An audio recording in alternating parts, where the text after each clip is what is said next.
নমস্কার বন্ধুরা, কেমন আছো তোমরা সবাই? আশা করছি ভালো আছো।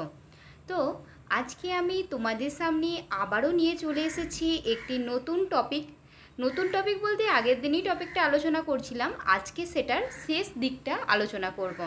আর তার আগে বলি, তোমাদের সকলকে হিস্ট্রি লাভার্স চ্যানেলে জানাই স্বাগত। তো আজকে যেটা টপিকটা আলোচনা করব, তো সেটা একদম লাস্ট টপিক। ওই টপিকটার মানে দুটো পার্ট আলোচনা অলরেডি করেছি, আজকে করলে পুরো টপিকটা শেষ হয়ে যাবে। নগর বণিক ও বাণিজ্য, যেটা নিয়ে আলোচনা করছিলাম। তো আমি আর বেশি কথা বলছি না, সরাসরি ক্লাসে চলে যাচ্ছি। কিন্তু ক্লাসে চলে যাওয়ার আগে একটা কথা তোমাদের বলি, যারা এখনও চ্যানেলটি সাবস্ক্রাইব করনি তারা অবশ্যই চ্যানেলটি সাবস্ক্রাইব করে পাশে থাকা বেল বাটনটি প্রেস করে অলে ক্লিক করে দিও, তাহলে এই রকমই ইনফরমেটিভ ভিডিও তোমরা পেয়ে যাবে। এছাড়াও যদি আমার ভিডিও তোমাদের ভালো লেগে থাকে তাহলে অনেক অনেক লাইক করো, শেয়ার করো, কমেন্ট করো কোনো কিছু বুঝতে অসুবিধা হলে। ঠিক আছে, তো আমি সরাসরি ক্লাসে চলে যাচ্ছি। আজকে যেটা আমি তোমাদের বলবো, আগের দিন তো বলেছিলাম হাফ হয়েছিল, তো নগরের শাহজাহানবাদ নামে নগরটার মানে কথা বলবো। এই কথাটা আমি আগেই বলেছিলাম, শাহজাহানবাদ কে প্রতিষ্ঠা করেছিল, কী রকমভাবে প্রতিষ্ঠিত হচ্ছে, কার সময়কার সময়ে এটা প্রতিষ্ঠিত হয়েছে, কত সালে এটা প্রতিষ্ঠিত হয়েছে।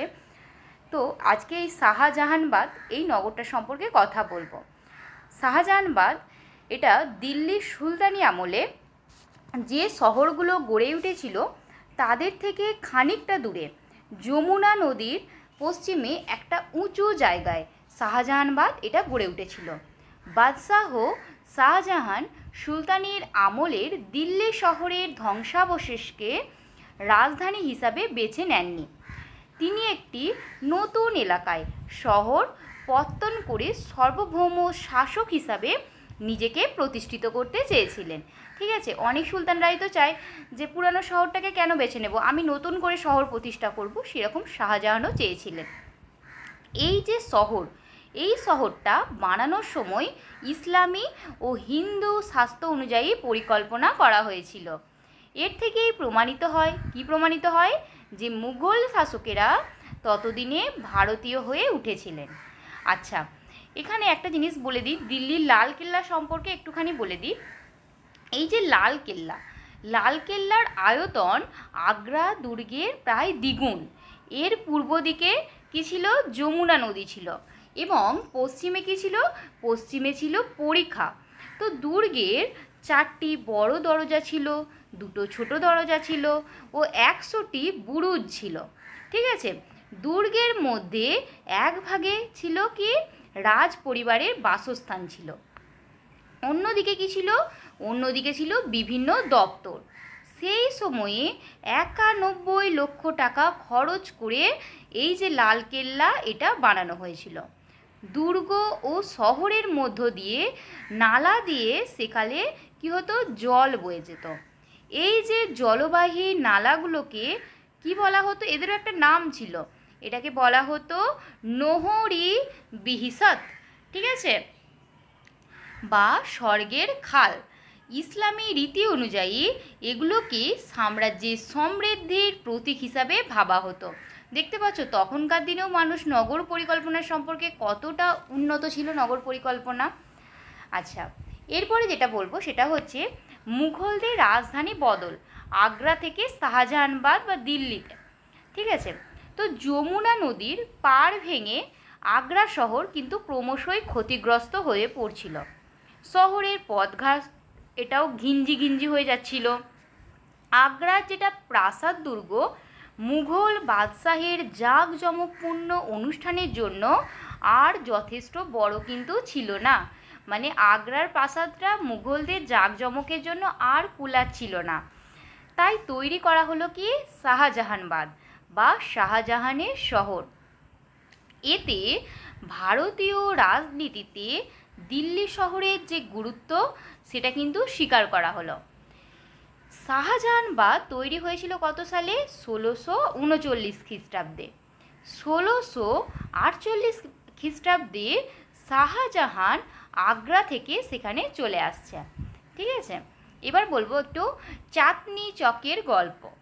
এটা হয়তো তোমরা অনেকেই জানো। এই যে লাল কেল্লা লালকেল্লা থেকে জাহান আরা বেগমের চক পর্যন্ত বিস্তৃত যে বাজারের উত্তর দিকে একটা সরাইখানা ও বাগান এবং দক্ষিণে একটা স্নানাগার তৈরি করে দিয়েছিল কে? শাহজাহানের কন্যা জাহানারা। জনশ্রুতি ছিল যে চাঁদনি রাতে জলে চাঁদের আলো পড়ে চিকচিক করত, সেই জন্য এই জায়গাটার কি নাম হয়েছিল? এই জায়গাটার নাম হয়েছিল চাঁদনি চক, চাঁদের আলো পড়ে জলে চিকচিক করতো বলে। আবার গল্পও আছে যে ওই বাজারে নাকি সোনার উপর টাকার ঝিলিকের জন্য চাঁদনি চক এই নামটি হয়েছিল। ঠিক আছে, তো এই যে শহরের মুখ্য স্থাপত্যগুলো, এগুলো কি ছিল? এগুলো ছিল লাল রঙের বেলে পাথরের তৈরি কিল মুবারক বা লালকেল্লা নামে যেটা বিখ্যাত ছিল ও সেটা, এবং জামা মসজিদ। শাহজাহানবাদ শহরকে ঘিরে একটি খুব উঁচু এবং বিরাট পাথরের পাঁচিল তৈরি করা হয়েছিল।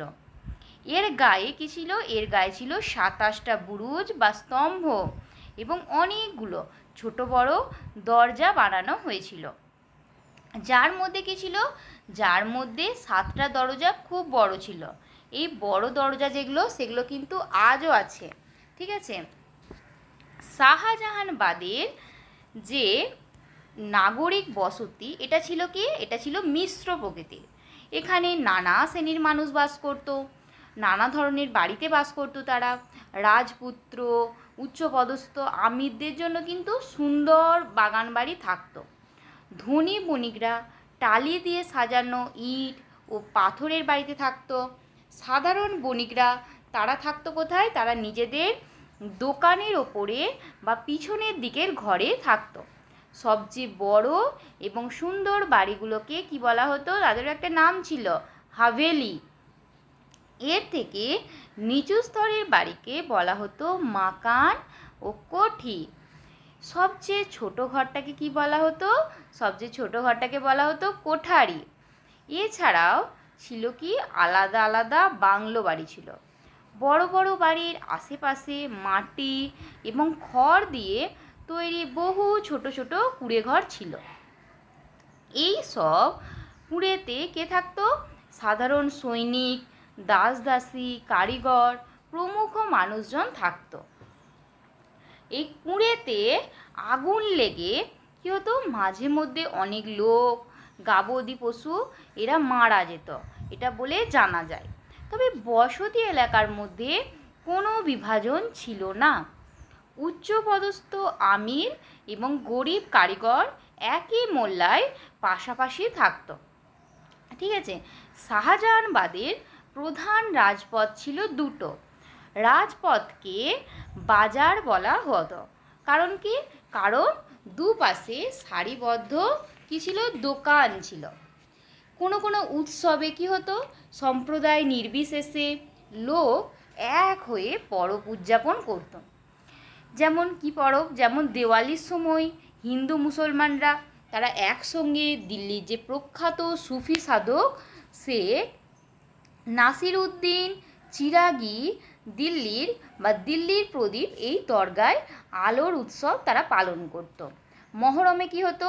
মহরমে শিয়া ও সুন্নি সম্প্রদায় যৌথভাবে তারা অংশ নিত। শাহজাহানবাদের রাজধানী শহর হিসাবে দীর্ঘস্থায়ী হয়েছিল। তার কিছু কিছু অবশেষ আজও রয়ে গেছে। সুলতানি রাজ্যগুলো থেকে এর আয়ু ছিল কিন্তু বেশি। এর থেকে মনে হয় যে, কি মনে হয়? শাসক হিসাবে মুঘলরাও স্থায়িত্ব অর্জন করতে পেরেছিল। এবার বলবো যে এই জিনিসটা সম্পর্কে নগর, এবং নগরটা এখানেই শেষ করলাম, বললাম তোমাদের নগরগুলোর সম্পর্কে। এবার বলবো যেটা, সেটা হচ্ছে বণিক এবং বাণিজ্য নিয়ে। এবারে আমি যে কথাটা বলবো সেটা হচ্ছে মোটামুটিভাবে খ্রিস্টীয় ত্রয়োদশ শতকের শুরু থেকে অষ্টাদশ শতকের মধ্যকার ভারতের ব্যবসা বাণিজ্যের কথা। এটা তোমাদের বলবো। ভারতবর্ষের মতো বিশাল দেশে বিভিন্ন বণিক সম্প্রদায় দেশের বিভিন্ন প্রান্তে কি করতো? তাদের পসরা সাজিয়ে তারা বাণিজ্য করেছে। সেকালে রেলপথ, আকাশপথে তো যাতায়াতের সুযোগ ছিল না, তখন তো এগুলো ছিল না। সড়ক পথ, আর জলপথে ছিল যাতায়াতের মাধ্যম। এই সব পথ কিন্তু অনেক দুর্গম ছিল। পথে ঘাটে নানা রকম বিপদ আপদের আশঙ্কাও ছিল।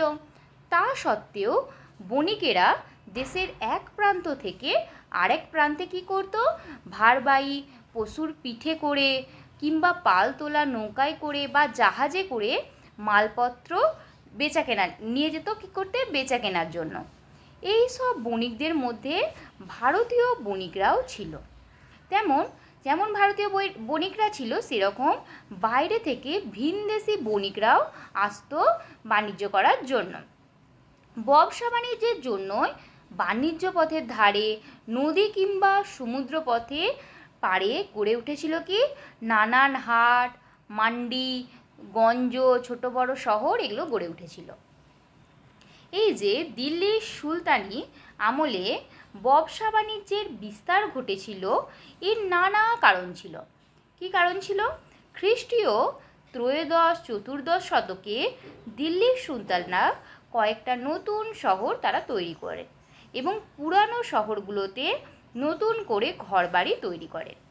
নানা ধরনের মানুষজন আসা যাওয়ার ফলে কি হচ্ছে, যেমন মধ্যযুগের ভারতে শহর গড়ে উঠেছিল, তেমনি সেই শহরগুলোর সুন্দর বর্ণনা আমরা পাই কোথায় পাই? বিভিন্ন লেখাপত্রে। এই সব শহরে সুলতানরা ও তাদের অভিজাত সৈনিকরা, সাধারণ মানুষ, এরা বসবাস যখন করতে শুরু করলো নগরগুলোতে, তখন কি হলো, তখন এই শহরগুলো বেশ জনবহুল হয়ে উঠল।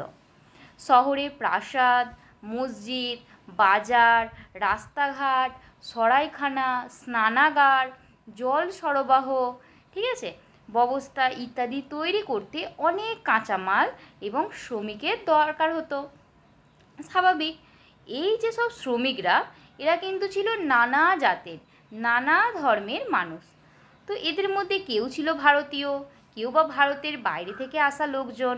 অনেক শ্রমিক ছিল যুদ্ধে পরাজিত এবং বন্দি মানুষ, ঠিক আছে। শহরগুলোতে যেটা ছিল নিত্য প্রয়োজনীয় জিনিসপত্র, বাড়িঘর তৈরির কাঁচামাল যোগান দেওয়ার জন্য আমদানি রপ্তানির বাণিজ্য গড়ে উঠেছিল, ঠিক আছে। আবার সে যুগে সুলতানরা তাদের সামরিক প্রয়োজনে বিরাট সেনাবাহিনী মোতায়েন রাখত। সুলতান আলাউদ্দিন খলজির আমল থেকে কি হতো, এদের ভরণ পোষণের জন্য রাষ্ট্র কৃষকদের কাছ থেকে নগদে কর আদায় করত। এই যে নগদ টাকা জোগাড় করার জন্য কৃষকরা ব্যবসায়ীদের কাছে তাদের উৎপন্ন শস্য বিক্রি করে দিতে বাধ্য হতো, সেই শস্য নিয়ে বাণিজ্য চলত। তাছাড়া সুলতান এবং অভিজাতদের বিলাস বসানোর জন্য প্রয়োজনীয় মূল্যবান জিনিসপত্রের ব্যবসাও সে যুগের বাণিজ্যের একটা অন্যতম বৈশিষ্ট্য ছিল। এরপরে বলবো যে দেশের ভেতরের বাণিজ্য সম্পর্কে। দেশের ভিতরে কি হতো, সাধারণত দুই ধরনের বাণিজ্য হতো। প্রধানত কি, গ্রাম এবং শহর ও শহরের, প্রধানত গ্রাম ও শহরের বাণিজ্য, এবং দ্বিতীয় যে বাণিজ্যটা ছিল সেটা ছিল দুটো শহরের মধ্যকার বাণিজ্য।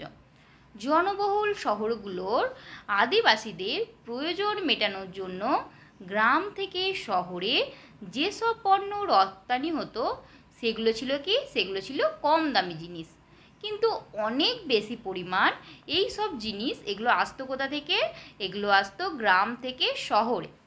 এই সব জিনিসের মধ্যে কি থাকতো, এই সব জিনিসের মধ্যে থাকতো নানা রকমের খাদ্যশস্য, খাবার তেল, ঘি, আনাজ, ফল, লবণ এগুলো থাকতো।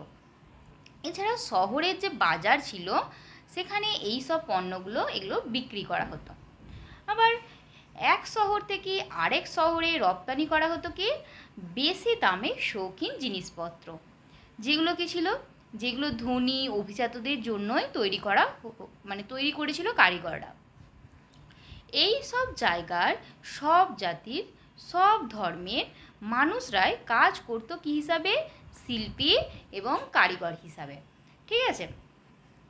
এই যে সুলতানদের রাজধানী দিল্লি শহরের সাম্রাজ্যের নানা এলাকা থেকে দামি মদ, সূক্ষ্ম মসলিন, বস্ত্র এগুলো আমদানি করা হতো। তাছাড়া বাংলাদেশের করমণ্ডল, তারপরে গুজরাটের সুতি, রেশমের কাপড় এগুলোর চাহিদা ছিল দেশে সর্বত্র। এই যুগে প্রথম কি করা হচ্ছে, চরকার সাহায্যে সুতো কেটে কাপড় বোনা শুরু হয়। ঠিক আছে, সুলতানি যুগের অন্যান্য হস্তশিল্পের বাণিজ্যও কিন্তু হতো। এর মধ্যে কি ছিল, এর মধ্যে ছিল চামড়া, কাঠ, ধাতু দিয়ে তৈরি জিনিস, গালিচা এগুলো ছিল। এই যুগেই ভারতের প্রথম কাগজ তৈরি করা শুরু হয়। এই সময় দেখা গেল কি দিল্লির মিঠাইওয়ালারা তারা কাগজের মোড়কে করে মিঠাই বিক্রি করতে শুরু করছে। তাহলে দেখতে পাচ্ছ এই সময় কাগজ তৈরি করা প্রথম শুরু হচ্ছে। এই সময় যোগাযোগ ব্যবস্থারও উন্নতি ঘটছে। কি হচ্ছে, রাস্তার ধারে ধারে পথিকদের জন্য কি গড়ে উঠছে, সরাইখানা গড়ে উঠছে। এগুলোতে কি হচ্ছে, এগুলোতে পথচারী বণিকরা তাদের মালপত্র নিয়ে এই সব জায়গাতে তারা বিশ্রাম করছে। কর আদায় এবং ব্যবসা বাণিজ্যে যাতে সুবিধা হয় সেই জন্য ব্যবস্থা হচ্ছে। সেই জন্য কি হচ্ছে, দিল্লি শহরে সুলতানরা টঙ্কা বা রূপোর মুদ্রা এবং জিতল বা তামার মুদ্রা নামে দুই ধরনের মুদ্রা চালু করেছিল। এই মুদ্রাগুলোর মানও ছিল যথেষ্ট ভালো। এবার বলবো টাকা কড়ির কথা, এইটা সম্পর্কে একটুখানি ছোট করে বলবো, যেহেতু মুদ্রার কথাটা বললাম। এই যে সুলতানি আমলের প্রধান মুদ্রা, এটা ছিল কি সোনার মোহর, রূপোর টঙ্কা, তামার জিতল। ঠিক আছে, ওই আমলের শেষ দিকে উত্তর ভারতে চলতো এক রকমের রূপো এবং তামা মেশানোর মুদ্রা, এটা উত্তর ভারতে চলতো। শেরশাহ সোনা, রূপা এবং তামা এই 3 রকমের মুদ্রায় চালু করেছিল, যা পরে মুঘল সম্রাটরাও অনুসরণ করেছিল। মুঘল আমলে সোনার মুদ্রা বা মোহর বা আশরাফি নামে পরিচিত ছিল। তাহলে বুঝতে পারলে সোনার মুদ্রা কী নামে পরিচিত ছিল, সোনার মুদ্রা পরিচিত ছিল মোহর বা আশরাফি নামে। এই যুগে প্রধান মুদ্রা ছিল রূপো দিয়ে তৈরি, যার নাম কি ছিল, যার নাম ছিল রূপায়া। এটা দিয়েই ব্যবসা বাণিজ্য হতো, প্রজারা কর দিত। এছাড়াও তামা দিয়ে মুদ্রা দাম ছিল, তামা দিয়ে তৈরি যে মুদ্রা ছিল তার নাম ছিল দাম। দক্ষিণ ভারতে বিজয়নগরে সোনা দিয়ে তৈরি ছিল একটা মুদ্রা, তার নাম ছিল হন। এটা ছিল প্রধান মুদ্রা। বিজয়নগর সাম্রাজ্যের পরে দাক্ষিণাত্যের অন্য রাজ্যেও এই নামের মুদ্রা চালু হয়েছিল। ঠিক আছে, এবার বলবো দেশ বিদেশের বাণিজ্য। এতক্ষণ তো আমি দেশের ভেতরের বাণিজ্যের কথা বললাম, এবার দেশ ও বিদেশের বাণিজ্য সম্পর্কে বলব। ভারতের তৈরি এই যে জিনিস, এই জিনিসগুলোর চাহিদা কিন্তু ভারতের বাইরে নানান দেশে ছিল। বাণিজ্য হতো কিভাবে, আমি প্রথমেই বললাম, তখন তো আকাশপথও ছিল না আর রেলপথও ছিল না, বাণিজ্য হতো স্থলপথে এবং জলপথে। এবার গুজরাট, তারপর হচ্ছে মালাবার বা কেরাল, এই বন্দরগুলো থেকে পশ্চিম দিকে ছিল কি আরব সাগর। ঠিক আছে, তো পারস্য উপসাগর ছিল, লোহিত সাগরের তীরবর্তী যে অঞ্চলগুলো ছিল সেখানে কি হতো, বস্ত্র, মশলা, নীল, খাদ্যশস্য এগুলো আসতো। সুলতানি আমলে যে যুদ্ধবন্দী দাসদেরও ভারত এবং ভারত থেকে পশ্চিম এশিয়াতে রপ্তানি করা হতো, মানে দাসরাও একটা বাণিজ্যের পণ্য হয়ে যাচ্ছে। আবার ওই দেশ থেকে কি আসতো, এই যে পশ্চিম এশিয়া থেকে আসতো ঘোড়া, কাচের তৈরি সামগ্রী, তারপরে সাটিন কাপড় এগুলো আসতো। সব ভারতীয় শাসকরাই ঘোড়া আমদানিতে উৎসাহ দিত। কারণ কি, কারণ ভারতে ভালো মানের ঘোড়া জন্মাতো না। প্রধানত পারস্য, এডেন এবং ইয়েমেন থেকেই ভারতে ঘোড়া আমদানি হতো। সুলতানি আমলে এবং মুঘল আমলে প্রথম দিকে গুজরাটের ব্রেজ এবং ক্যাম্বে এই বন্দর দুটো এগুলো বাণিজ্যের প্রবেশপথ ছিল। আলাউদ্দিন খলজি গুজরাট জয় করলেও দিল্লির সুলতানির সঙ্গে পশ্চিম এশিয়ার পারস্য উপসাগর এবং লোহিত সাগরের সরাসরি যোগাযোগ স্থাপিত হয়েছিল। সিন্ধু প্রদেশ থেকে বিশেষ ধরনের কাপড়, দুগ্ধজাত দ্রব্য, মাছ ওই সব দেশে রপ্তানি করা হতো। মুঘল আমলে সুরাট বন্দর ছিল কি ভারতের প্রধান বন্দর। এর সঙ্গে কী হতো, পশ্চিম এশিয়ার দেশগুলোর যোগাযোগ ছিল। পূর্ব দিকে ভারতীয় সামগ্রিক চাহিদা ছিল বঙ্গোপসাগরের আশেপাশের দেশগুলোতে ও দক্ষিণ পূর্ব এশিয়াতে। গুজরাট থেকে ওই সব দেশে যেত কি রঙিন কাপড়, বাংলা থেকে রপ্তানি হতো সুতির কাপড়, রেশম বস্ত্র ও চিনি। এর বিনিময়ে গুজরাটে আসতো দক্ষিণ পূর্ব এশিয়ার মশলা। মালদ্বীপ থেকে আমদানি করা হতো কি কড়ি, এটা ওই যুগে মুদ্রা হিসাবে ব্যবহৃত হতো। এইভাবেই ভারতের বিভিন্ন উপকূল থেকে বিভিন্ন দেশের সঙ্গে জলপথে বাণিজ্যিক যোগাযোগ এটা গড়ে উঠেছিল। সড়ক পথেও ভারতীয় সামগ্রীর ব্যবহার হতো। এটা কোথায় ব্যবহার হতো? প্রধানত মধ্য এশিয়া এবং পশ্চিম এশিয়ার বিভিন্ন স্থানের সঙ্গে। মুলতান শহর, এই যে শহর, এটা ছিল বাণিজ্যের কেন্দ্র। সড়ক পথে মধ্য এশিয়া থেকে মূল্যবান ধাতু, কী ছিল ধাতুগুলো, যেমন সোনা, রূপো, রত্ন, এগুলো আমদানি করা হতো। মুদ্রা তৈরিতে ওই সব এগুলোর বেশ চাহিদা ছিল। এছাড়াও অলংকারের জন্য ওই ধাতুগুলোর চাহিদা ছিল। আলেকজান্দ্রিয়া, ইরাক এবং চীন থেকে আসতো ব্রেকেট ও রেশম, এগুলো আসতো।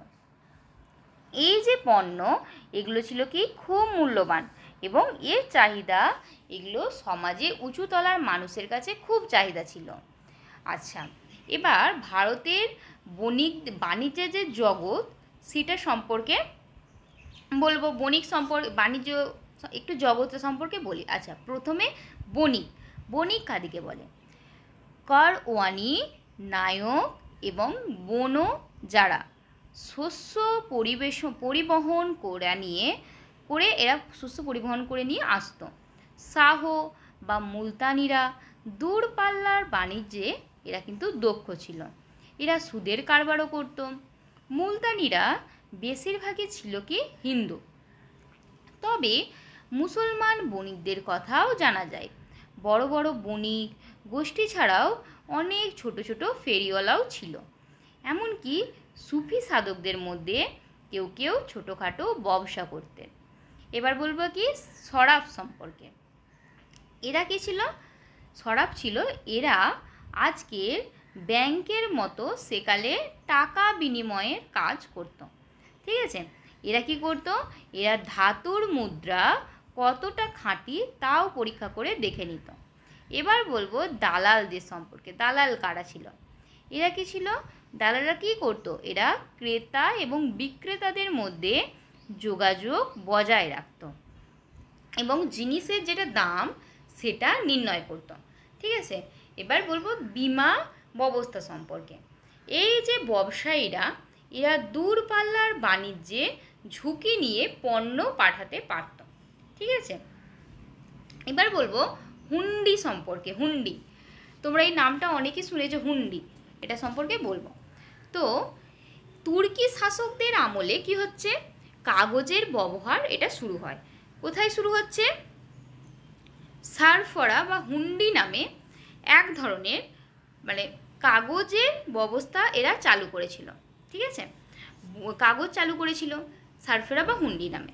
বণিকরা কোনো এক জায়গায় কি করতো? বণিকরা কোনো এক জায়গায় সারফরাকে টাকা জমা নিয়ে সেই কাগজ তারা কিনে নিয়ে অন্য জায়গায় তা প্রয়োজন মতো ভাঙিয়ে নিত।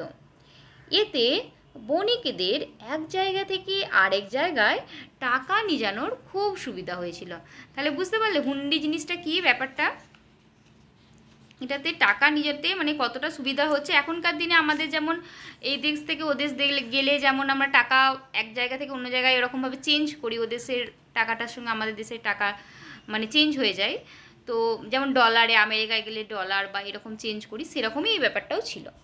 আচ্ছা, এবার একটু বলবো যুদ্ধ এবং বাণিজ্য সম্পর্কে। এই যে মুঘল সম্রাট আকবর, তার আমলে একজন পর্তুগিজ যাজক, তিনি তার নাম ছিল ফাদার অ্যান্তোনিও, ঠিক আছে। তো তিনি মনসেরেট বা মুঘলদের একটি যুদ্ধযাত্রার বিবরণ লিখে গেছেন। তার লেখ থেকে জানা যায় বিশাল আকবরের মুঘল বাহিনীর ভরণ পোষণের জন্য সেনাবাহিনীর যাত্রাপথের দুধারে সম্রাটের যে প্রতিনিধিরা ছিল তারা ছড়িয়ে পড়ত, রসদ জোগাড় করত, ঠিক আছে। এবং স্থানীয় ব্যবসায়ীদের তারা উৎসাহ দিত বাহিনীর সঙ্গে, যাতে তারা চলমান বাজারে এসে জিনিসপত্র বিক্রি করে যেত। এইভাবে যুদ্ধযাত্রাকে কেন্দ্র করেও খাদ্যদ্রব্যের বাণিজ্য চলত মধ্যযুগের ভারতে। বুঝতে পারলে, মানে সমস্ত জিনিসটা এখনও যেমন হয়, মানে কোনো কিছু হলে যুদ্ধ হারে, মানে সাধারণত এরকম হয় না, কিন্তু এরকম তো বাণিজ্য চলে না, কোনো কিছু এরকম সেরকম ব্যাপারটা মধ্যযুগেও ছিল, যে যুদ্ধকে কেন্দ্র করেও বাণিজ্য একটা হতো। আচ্ছা, মধ্যযুগে যে সমুদ্র বাণিজ্য, এখানে কিন্তু নানা দেশের বণিকরাই অংশগ্রহণ করেছিল। তো ভারতীয় বণিকদের মধ্যে গুজরাটি, মারোয়ারি, মালাবারি, তামিল, উড়িয়া, তেলেগু, বাঙালি বণিক এরা কিন্তু সুনাম অর্জন করেছিল। তো এই যে বণিকরা, এরা ধর্মে ছিল কেউ হিন্দু, কেউ মুসলমান, কেউ বা জৈন। এরা আরব, পারসিক এবং দক্ষিণ পূর্ব এশিয়ার বণিকদের সঙ্গে বাণিজ্য করত। এদের মধ্যে কোনো বণিক ছিল খুব ধনী।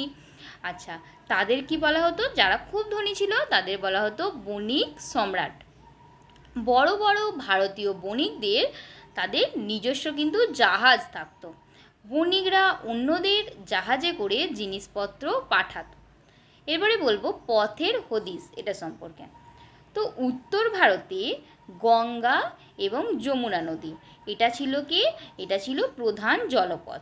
আগ্রা, এলাহাবাদ, বারাণসী, পাটনা, রাজমহল, হুগলি, ঢাকা প্রভৃতি শহর নদীগুলোর মাধ্যমে এগুলো যুক্ত ছিল। উত্তর পশ্চিমে লাহোর থেকে শুরু করে দক্ষিণে সিন্ধু নদের মোহনা এলাকা পর্যন্ত জলপথের সঙ্গে যুক্ত ছিল। তো উত্তর ভারতে থেকে গুজরাট যাওয়ার দুটো সড়কপথ ছিল। একটা ছিল রাজপুতনার আজমির হয়ে, আর অপরটা ছিল মধ্য ভারতে বুরহানপুর। তোমরা হয়তো নাম শুনেছ। তো এই বুরহানপুরের মধ্য দিয়ে। তো ভারতের যেটা পূর্ব এবং পশ্চিম এই তটের মধ্যে যোগাযোগের একটা গুরুত্বপূর্ণ সড়কপথ ছিল গুজরাটের সুরাট থেকে ঔরঙ্গাবাদ, ঠিক আছে, যেটা গোলকোন্ডা হয়ে বঙ্গোপসাগরের তীর মুসলিপট্টনম পর্যন্ত বিস্তৃত ছিল। মধ্যযুগের মানুষ কেমনভাবে নানা তাগিদে দূরের পথে পাড়ি দিত তারও এক চমৎকার উদাহরণ চিশতি সুফি সাধক গেসু দরজের জীবনে ছিল। শৈশবে আরও অনেক জিনিসের মতো তিনিও দিল্লি চলে যান মোহাম্মদ বিন তুগলকের নতুন রাজধানী দৌলতাবাদে।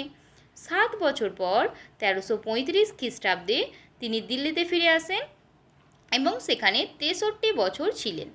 1398 খ্রিস্টাব্দে তৈমুর লং তিনি দিল্লি আক্রমণ করলে তিনি আবার দাক্ষিণাত্যে ফিরে যান। আচ্ছা, এবার একটা জিনিস বলি যে নতুন দেশের খোঁজে ইউরোপীয় মানুষ তারা এই দেশে আসছে। তো খ্রিস্টীয় 15 ও 16 শতকে ইউরোপীয়রা এরা কিন্তু সামুদ্রিক অভিযানে তারা বেরিয়ে পড়েছিল।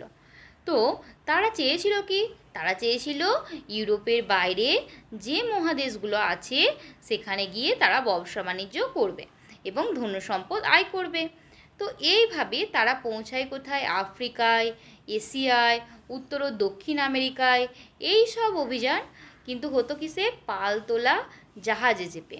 উৎসাহী অভিযানকারীরা ইউরোপের নানা দেশের রাজা বা অভিজাতদের সমর্থনে তারা অভিযান শুরু করত।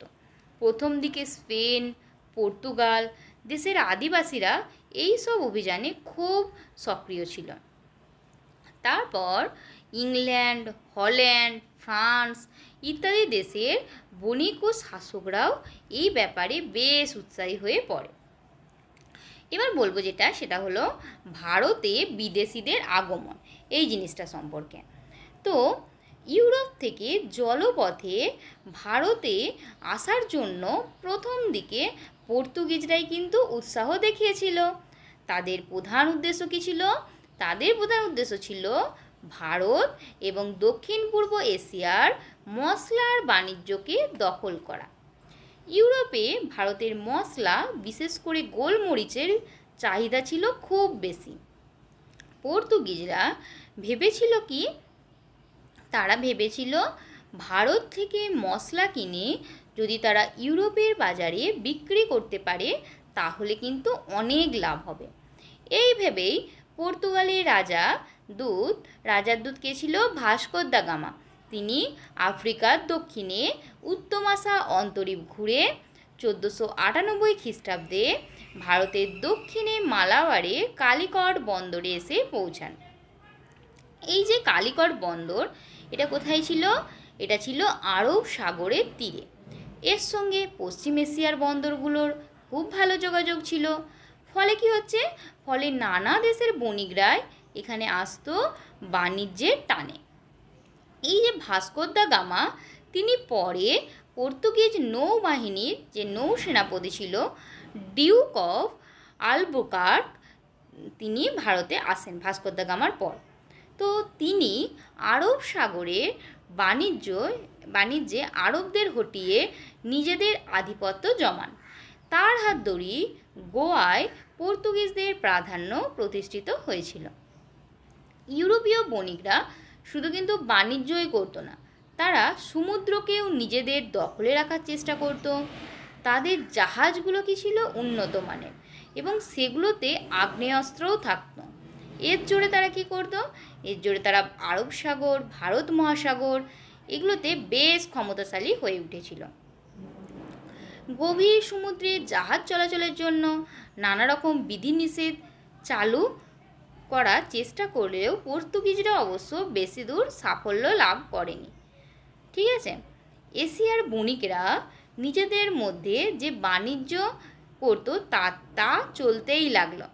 পর্তুগিজরা বরং কালে কালে সেই ব্যবসায় অংশগ্রহণ করতে তারা শুরু করে দিল। ঠিক আছে, দেখতে পাচ্ছ তাহলে বাণিজ্যটা কীরকমভাবে চলছে, সবাই এসে এসে যোগ দিচ্ছে। এবার বলবো ইস্ট ইন্ডিয়া কোম্পানির কথা। তোমরা হয়তো এর নাম অনেকেই শুনেছ। তো 1600 খ্রিস্টাব্দে লন্ডনে গড়ে উঠেছিল ইংলিশ ইস্ট ইন্ডিয়া কোম্পানি। 1602 খ্রিস্টাব্দে আমস্টারডামে তৈরি হয়েছিল ডাচ ইস্ট ইন্ডিয়া কোম্পানি। আর 1664 খ্রিস্টাব্দে প্যারিসে তৈরি হয়েছিল ফরাসি ইস্ট ইন্ডিয়া কোম্পানি। ঠিক আছে, তো এবার বলবো বাংলার বাণিজ্য কুঠি সম্পর্কে। বাংলায় ব্যান্ডেলে পর্তুগিজরা তাদের ঘাঁটি তৈরি করেছিল। চুঁচুড়ায় ডাচরা ঘাঁটি তৈরি করেছিল। চন্দননগরে ফরাসিরা, শ্রীরামপুরে কারা তৈরি করেছিল ঘাঁটি? দিনেমাররা। আর কলকাতায় ইংরেজরা তাদের বাণিজ্য কুঠি নির্মাণ করেছিল। এই যে খ্রিস্টীয় সপ্তদশ শতক, ঠিক আছে, এই শতকে ইউরোপের অনেকগুলো বাণিজ্যিক কোম্পানি পত্তন ঘটছে। তো এদের মধ্যে ইংরেজ, ডাচ, তারপরে ওলন্দাজ, ফরাসি, দিনেমার এরা সবাই ছিল। এই বণিকরা ভারতে বাণিজ্য করতে এসেছিল মুঘল আমলে। ভারতে বিদেশি বণিকদের মধ্যে ওলন্দাজরাই পশ্চিম ভারতে সুরাট ও দাক্ষিণাত্যের মুসুলিপট্টনম বন্দর এলাকায় তারা কিন্তু জমিয়ে বসেছিল। তো এই মুসলিপট্টনমের প্রতি তারা আকৃষ্ট হয়েছিল। কারণ কি ছিল? কারণ দক্ষিণ ভারতে ছিট কাপড়ের খুব চাহিদা ছিল, যেটা দক্ষিণ পূর্ব এশিয়ার দেশগুলোতে ছিট কাপড়ের প্রচুর চাহিদা ছিল। অন্যদিকে সুরাট ছিল ভারতের পশ্চিম উপকূলে আরব সাগরের প্রধান বন্দর। কিছুকাল পরে ডাচরা তারা বাংলাদেশেও চলে আসে। ইংরেজ বণিকরা প্রথমে মুসলিপট্টনমে, পরে সুরাটে বাণিজ্য ঘাঁটি তারা স্থাপন করেছিল। ইংল্যান্ডের রাজা প্রথম জেমস, তার দূত ছিল টমাস রো। মুঘল সম্রাট জাহাঙ্গীরের রাজদরবারে তিনি এসেছিলেন। তো তার চেষ্টায় আগ্রা, পাটনা, বুরহানপুরে ইংরেজদের কুটি স্থাপিত হয়েছিল। মুঘল বাদশাহ শাহজাহান দাস ব্যবসা করার অপরাধে পর্তুগিজদের হুগলি থেকে তাড়িয়ে দিয়েছিলেন। কত সালে? 1632 খ্রিস্টাব্দে। এর ফলে ওলন্দাজ, ইংরেজ এবং ফরাসি বণিকরা অবাধে বাংলায় বাণিজ্য করার সুযোগ পায়। ইউরোপীয় বণিকরা ভারতীয় দালালদের মাধ্যমে কাজ করত। তারা দালালদের দাদন বা অগ্রিম অর্থে কাঁচামাল দিত, যা দিয়ে ভারতীয় কারিগররা তারা ইউরোপীয় বণিকদের চাহিদা মতো জিনিস বানিয়ে দিত। ইউরোপীয় কোম্পানিগুলোর যাতায়াতের ফলে কী হতো? বাংলাদেশের চাষিরা কোনো কোনো ক্ষেত্রে ধান ছেড়ে আফিম ও রেশম চাষ করতে শুরু করে। এইভাবেই বাজারে ফসল বেচে লাভের জন্য যে চাষ করা হতো তাকে বলা হতো কি? বাণিজ্যিক চাষ। তাহলে বাণিজ্যিক চাষ কি তোমরা বুঝতে পারলে? এবার বলি ওলন্দাজ এবং দিনেমারদের কথায় তারা কে ছিল? তো নেদারল্যান্ড যে দেশের লোক তাদেরকে বলা হতো ডাচ। যেমন আমাদের ভারতে যারা থাকে তাদেরকে কি বলা হয়? ভারতীয়। সেরকম নেদারল্যান্ডে লোকদের বলা হয় ডাচ। এরা বাংলা ভাষায় ওলন্দাজ নামেও পরিচিত। তো ওলন্দাজ এই নামটি এসেছে কোথা থেকে? এই নামটা এসেছে পর্তুগিজ শব্দ হলান্দাজ থেকে। নেদারল্যান্ড দেশটি সেটা হল্যান্ড নামেও পরিচিত। দিনেমার বলতে ডেনমার্কের লোকদের বোঝানো হয়। ঠিক আছে, ডেনমার্কদের লোকদের দিনেমার বলা হতো।